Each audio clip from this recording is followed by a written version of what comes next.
আসসালামু আলাইকুম। Hello SSC ২৬ batch, তোমাদের সকলকে আবার আমার ভিডিওতে স্বাগতম।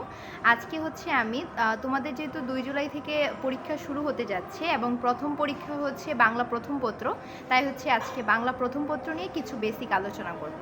তো প্রথমত হচ্ছে তোমাদের বাংলা প্রথম পত্রে যেহেতু গদ্য পদ্য এবং হচ্ছে সহপাঠ সাথে থাকে, তাই কিভাবে হচ্ছে একটা ভালো রিভিশন দেওয়া যায় সেটা হচ্ছে আমি তোমাদের বলছি। তো প্রথমত হচ্ছে তোমাদের বিগত তোমরা হচ্ছে তোমাদের গদ্য এবং পদ্যের যে টপিকগুলো আছে, বিশেষ করে যে লেখক পরিচিতি পাঠ পরিচিতিগুলো রয়েছে, সেগুলো আমি বলবো খুব ভালো করে পড়তে। কারণ হচ্ছে এগুলো থেকে তুমি একটা সৃজনশীলের মূল ভাব লিখবে বা হচ্ছে সৃজনশীলের একটা মূল ভাব তুমি ধরবে। তো আমার মতে তুমি হচ্ছে সর্বপ্রথমে গদ্য পদ্যের যে পাঠ পরিচিতি এবং লেখক পরিচিতিগুলো আছে সেগুলো ভালোভাবে দেখে যাবে এবং হচ্ছে তুমি বিগত ৫ থেকে ১০ বছরের যে বোর্ড প্রশ্নগুলো রয়েছে সেগুলো খুব ভালোভাবে পড়ে যাবে বা মূল ভাবটা দেখে যাবে। কারণ হচ্ছে এগুলো অনেক সময় রিপিট হয়। রিপিট বলতে হচ্ছে হুবাহু না আসলেও দেখা যায় কি তুমি যখন একটা উদ্দীপক পড়বে তখন সেই উদ্দীপকটা অনেকটা তোমার সেই আগের বিগত সালে যে প্রশ্নগুলো সলভ করেছিলে সেইখান থেকে অনেকটা মিলে যাচ্ছে। তো তুমি যে সলভ করে যাবে সেই সলভটা তোমাকে পরবর্তীতে অনেক বেশি ইফেক্ট বা হচ্ছে তোমাকে অনেক একটা ভালো ফলাফল দেবে।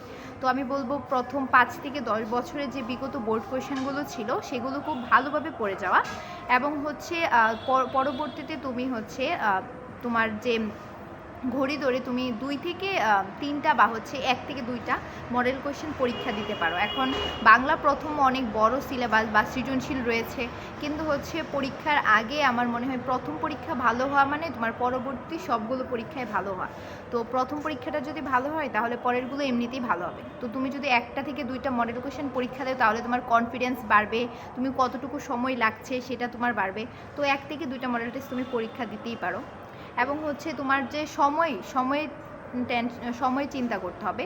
আমরা হচ্ছে সবগুলো সৃজনশীল সমানভাবে লিখতে পারি না, তাই হচ্ছে আমাদের পয়েন্ট করে সৃজনশীলগুলো লিখতে হবে। প্রথম দিকে সৃজনশীলগুলো অনেক সুন্দর হয়, লাস্টেরটা গিয়ে পচা হয় এরকম, কিন্তু তুমি যদি সবগুলো সৃজনশীলে একটা টাইম ভাগ করে নাও তাহলে তোমার সবগুলো সৃজনশীল কিন্তু সেম অনুপাতে হচ্ছে সুন্দর হচ্ছে।